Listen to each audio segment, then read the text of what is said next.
Have you ever had one of those weeks? I mean, what I like to call the golden week. You know the one I'm talking about? Oh, I know it well. It's that rare, beautiful stretch where the market just seems to be whispering its secrets right into your ear. Every chart you look at, it just makes perfect sense. The patterns are practically jumping off the screen. You buy, it goes up. You sell, it goes down. It feels easy. It feels easy. Your account balance isn't just creeping up. It's jumping. You feel invincible. You feel like, finally, I've arrived. I have cracked the code. And then, right at the peak of that feeling, right when the sun is shining the brightest, something snaps. You panic. Or you freeze. Or, maybe worse, you do something completely wild and reckless that just wipes out all that beautiful progress in a single afternoon. Has that ever happened to you?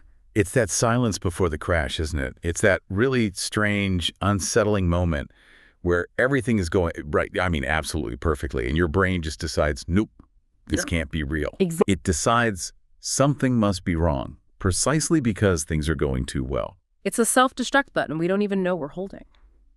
Well, hello, everyone, and a very, very warm welcome back to the Handsome Trader channel. Chuckles lightly.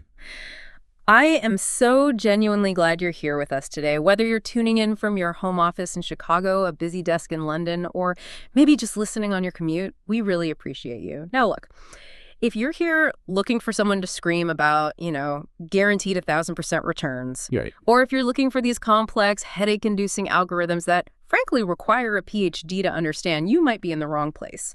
But if you are looking for the honest, sometimes messy, but always practical reality of trading, the real battle that happens between your ears, then you are exactly where you need to be. It's good to be here. It's always a pleasure to speak to an audience that values, the truth over the hype. Because a hype, it just burns out. But the truth keeps you in the game. Before we dive into the deep end today, and trust me, we're going to go deeper into the psychology of this than we ever have before, I have a small but very sincere favor to ask. We put a lot of love into these conversations. So if you find value in what we do, if you want to support honest trading content, please just take a second and smash that like button. It really helps the algorithm find other traders who need this message. It really does. Share this video with a friend who you think might be struggling. And if you haven't already, please subscribe to the channel with all your heart. It means the world to us. It helps us keep the lights on. Absolutely. It's a wonderful community we're building here, and every single subscription is like a vote for transparent, real trading education. So today's topic, we are talking about the really counterintuitive reason why most traders fail right at the moment they're about to succeed. We're not talking about technical analysis. No. We're not talking about the Fed. We're talking about the psychology of winning. And to help me unpack all this, I have a very special guest. I'd like to introduce Jack. Hello, everyone. Jack is a veteran trader. I mean, this guy has been in the trenches for decades. He has weathered bull markets, bear markets, everything in between. He is not here to sell you a course. He's not here to sell you a magic indicator. Laughs. Definitely not. He's here to share his battle scars and the wisdom that came from them. Jack, welcome to the Handsome Trader. Thank you so much. It is a real privilege to be here. And I have to say, I love the name of the channel, Handsome Trader. It puts a little pressure on me to look my best, but I'll do what I can. You look great, Jack. You look like a man who has made peace with the charts. I'm trying. Now, Jack, we were chatting a bit before we hit record, and you said something that really it stopped me in my tracks. You told me that in your entire long career, your biggest enemy wasn't the market volatility. Yeah. It wasn't the news cycle. It wasn't even bad luck. You said your biggest enemy was winning. That's right. It sounds completely crazy when you say it out loud, doesn't it? It does, a little bit. It sounds ungrateful, almost. But think about it. We spend all this time preparing for losses. We've got stop losses. We've got risk management calculators. We read books on how to survive a drawdown. We are experts at losing. Right. But nobody... And I mean, nobody prepares you for what happens when everything goes right. That is when the real demons come out to play. That is such a fascinating perspective because we assume the destination is winning, right? Yeah. And once we get there, it's all rainbows and sunshine. But you're saying winning is actually a high-pressure environment. It's the highest pressure environment. Losing is easy in a strange way. Winning requires a version of you that, well, that might not exist yet. I want to ground this in reality for everyone listening. You told me there was a specific day, a moment in time where this realization just hit you like a freight train. Can you take us back to that day? Set the Ye- scene for us. What was happening? I remember it so vividly. I could still see the dust motes dancing in the sunlight on my desk. It was a Friday, the end of the trading week. Oh. I had been battling the markets for a long, long time. You know, the usual ups and downs. Yeah. But this week was different. I had just closed out my 5th consecutive winning trade. 5 in a row. Wow, that's the dream. That's what we all chase. It was the perfect streak. 5 trades, 5 wins, no drawdowns. The system I had spent months refining. those late nights. All those late nights back testing, all those weekends studying charts. It was finally working exactly as designed. It was beautiful. The entries were clean, no hesitation. The exits were precise. And I pulled up my profit and loss statement for the week. Okay. The moment of truth. And I was up exactly $4,200. $4,200. Let's just pause on that number for a second. For a lot of people watching, that's a mortgage payment. Sure is. That's a monthly salary. That's a massive amount of money to make in 5 days sitting in a chair. You must have been ecstatic. You would think so, right? I mean, logically, the script says I should be popping champagne. I should be calling my wife and saying, honey, we're going out for a steak dinner tonight. I should have been feeling like the king of the world. But I wasn't. What were you feeling? As I was just staring at those green numbers, $4,200, I didn't feel joy. I felt panic. Panic? You mean like real physical panic? Pure, irrational panic. No. My heart started racing. I could feel the sweat prickling on the back of my neck. My stomach just tied itself into a knot. It wasn't the excitement of, oh my God, I'm rich. Right. It was the fear of a man who is standing on a ledge that is suddenly way, way too high.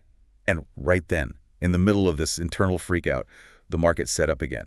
A new opportunity appeared right on my screen. Of course it did. The market doesn't care about your anxiety. It just keeps moving. It offered you trade number 6. Exactly. And listen, I want to be really clear here. This wasn't a maybe trade. It wasn't a 50-50 gamble. It was perfect. It matched every single one of the criteria of my strategy. The trend was right. The volume was right. The support level held perfectly. My rules, the rules I wrote myself, were screaming at me. Jack, take the trade. This is free money. So the system says go, the logic says go. The system said go. My brain shouted stop. I sat there just physically frozen. My hand was on the mouse. My index finger was hovering right over the buy button. All I had to do was apply a few grams of pressure. Just click. And I couldn't do it. You were paralyzed. I was paralyzed. That is a terrifying feeling. It's like one of those nightmares where you're trying to run, but your legs just won't move. It is. And I just watched for 10 agonizing minutes. I watched the candles paint themselves on the screen. And of course, because the market has a wicked sense of humor. It always does. The trade played out exactly as I predicted. It went straight to the profit target. It was a rocket ship.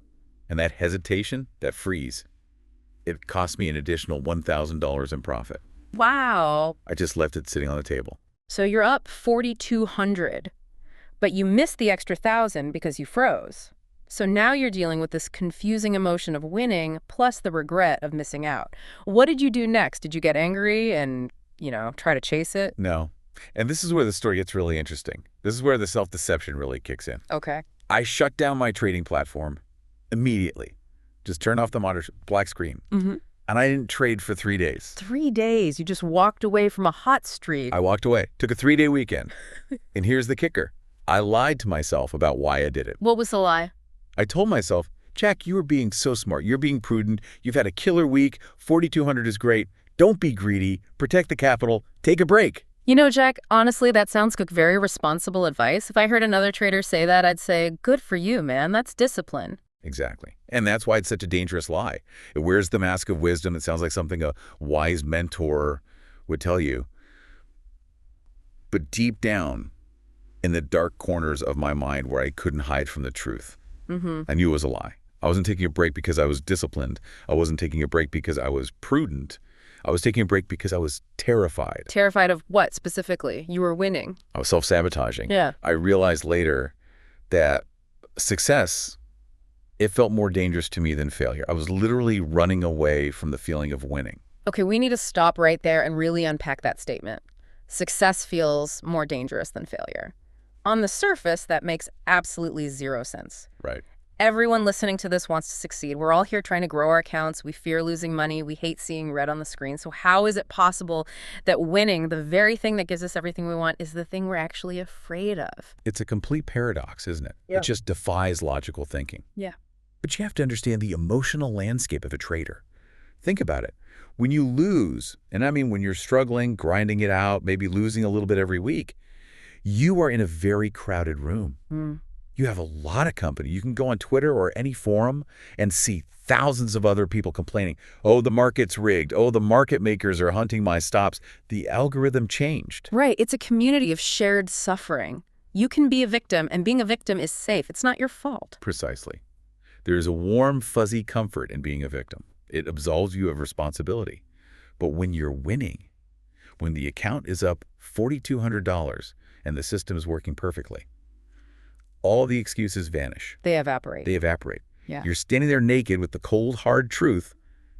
You can do this. You are capable. The market isn't rigged.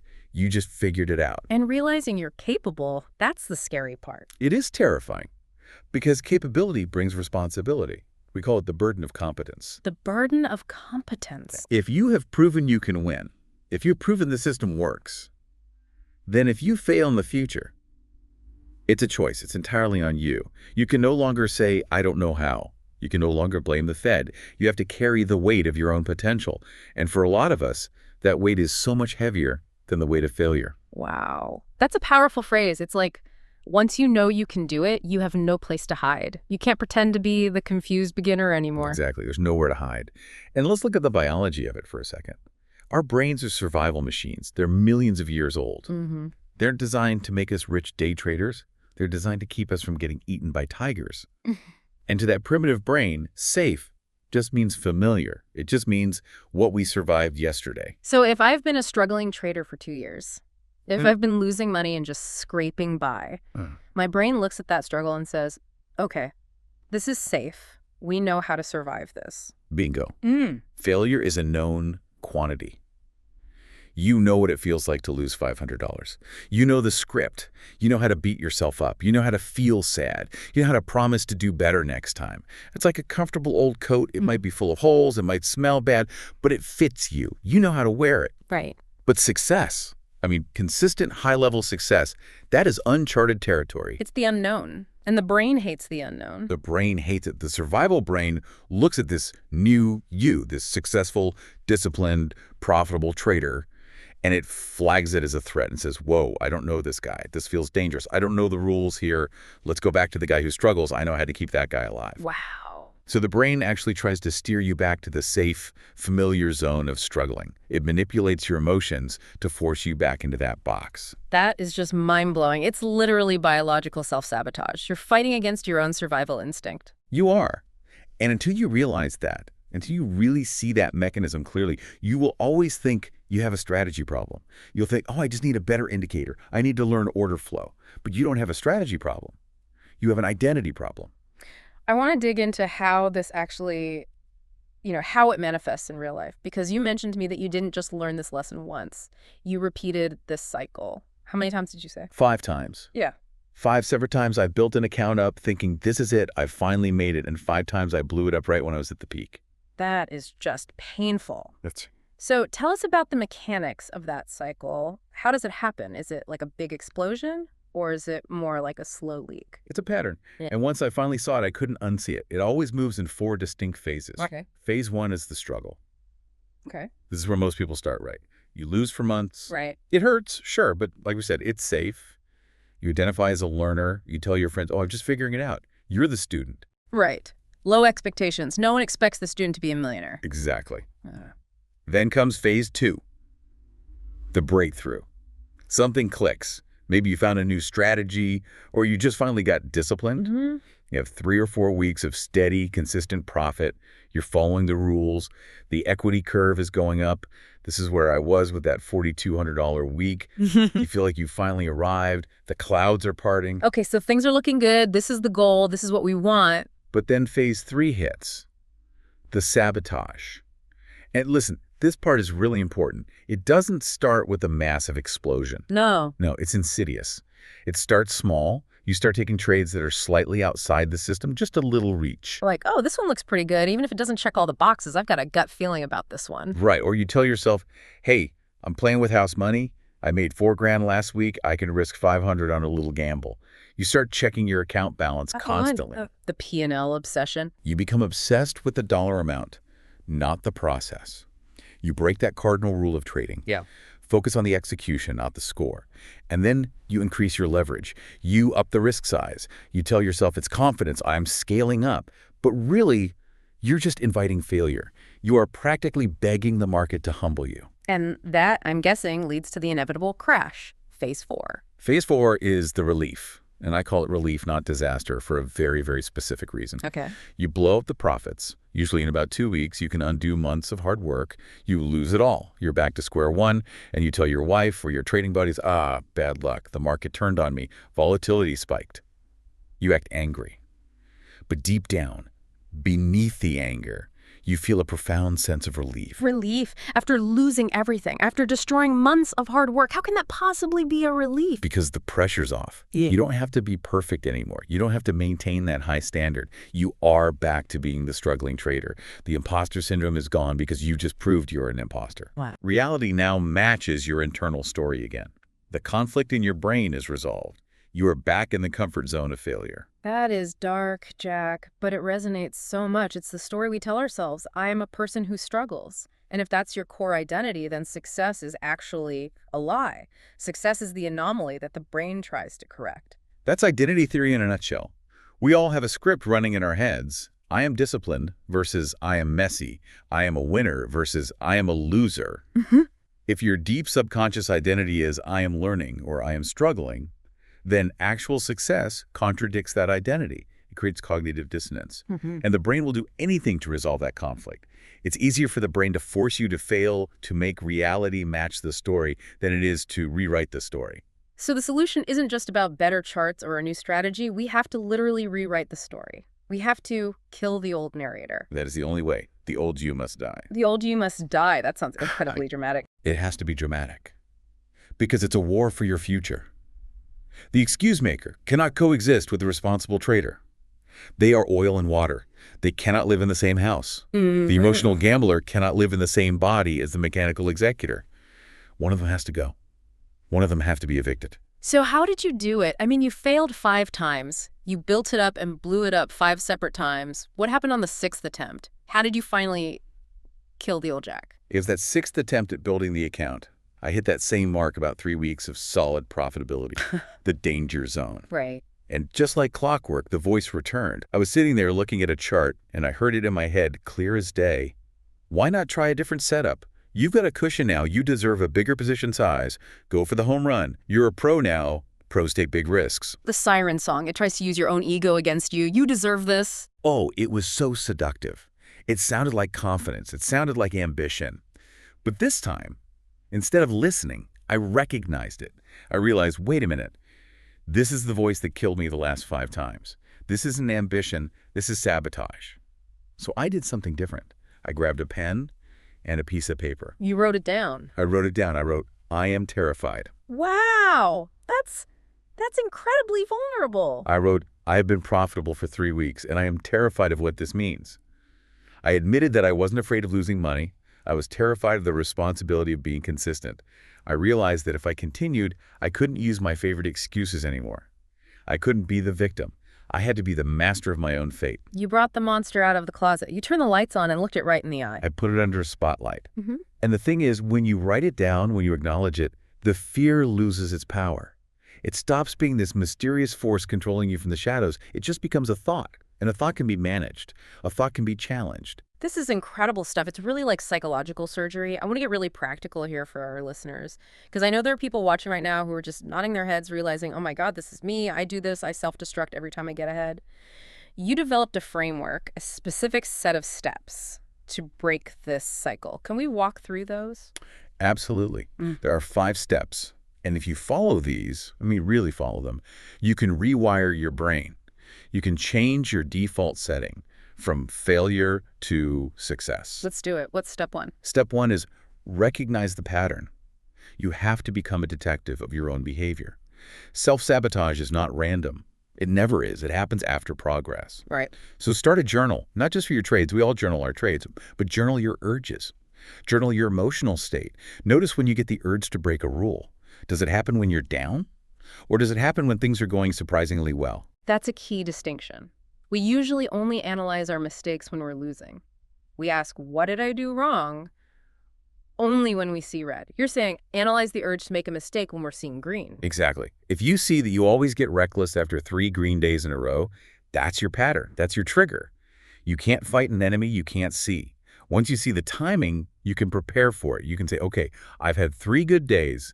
The urge to sabotage is coming. I need to be ready. Okay, that's powerful. So what's step 2? Step 2 is name the fear. We talked about this a little bit. You have to admit to yourself that you aren't afraid of the market.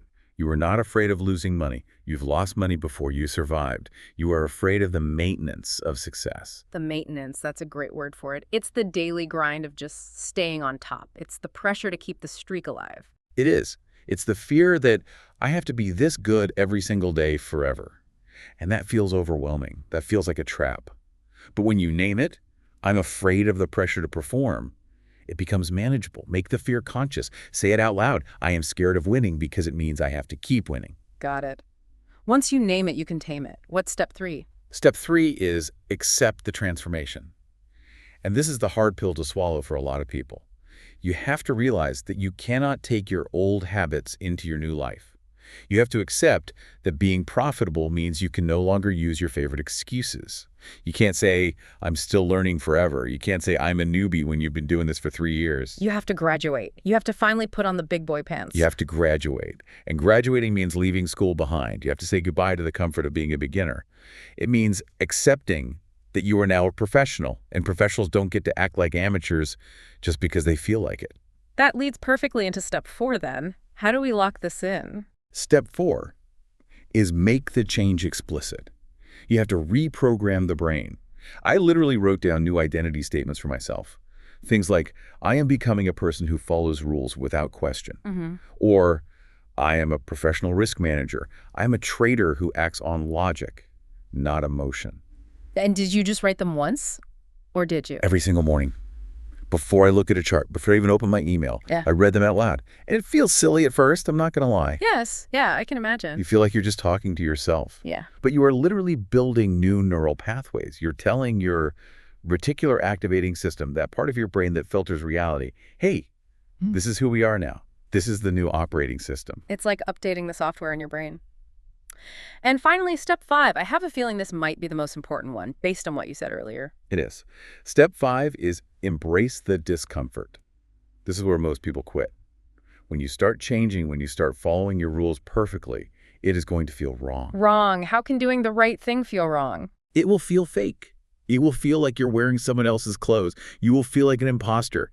You'll sit there executing your plan perfectly, taking the small loss, taking the profit, and your skin will crawl because your brain is screaming, this isn't us. We gamble. We take risks. We hold on to losers. Why aren't we doing that? So feeling fake is actually a good sign. It's the best sign.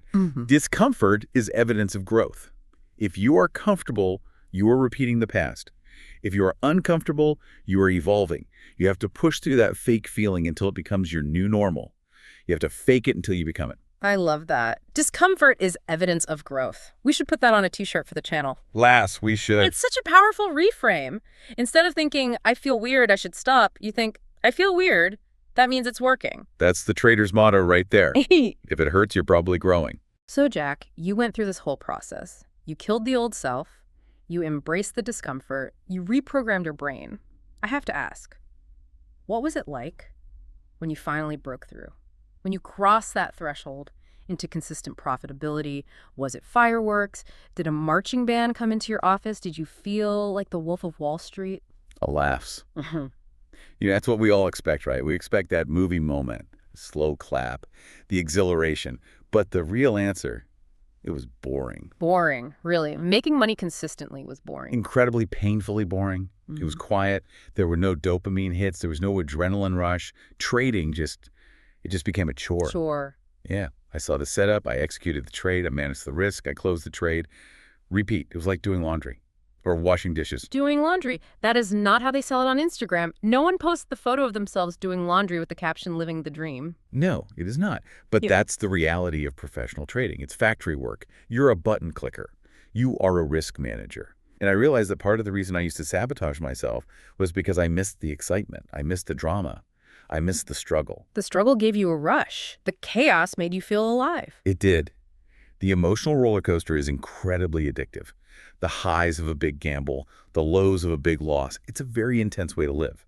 But being a consistent winner, it's emotionally flat. It's neutral. And that boredom, that is where the money is. Boring is good. Boring is fantastic. Because once I reframed it, I realized that the boredom was actually peace. I found peace in the routine. And consistency allows for freedom. When trading is boring, the rest of your life can be exciting. And that's the ultimate goal, isn't it? Freedom. We don't trade to be glued to our screens having heart attacks all day. We trade to have freedom. It is. And when you accept responsibility for failure, you also get to claim responsibility for your success. You realize the market doesn't control your life. You do. Your choices do. And that's when the account starts to grow. Not because you found some secret indicator, but because you stopped being afraid of winning. You stopped being afraid of the boring, quiet work of success. That is profound. It's almost spiritual in a way. The market is just a mirror reflecting who you are back at you. If you're chaotic inside, your results are going to be chaotic.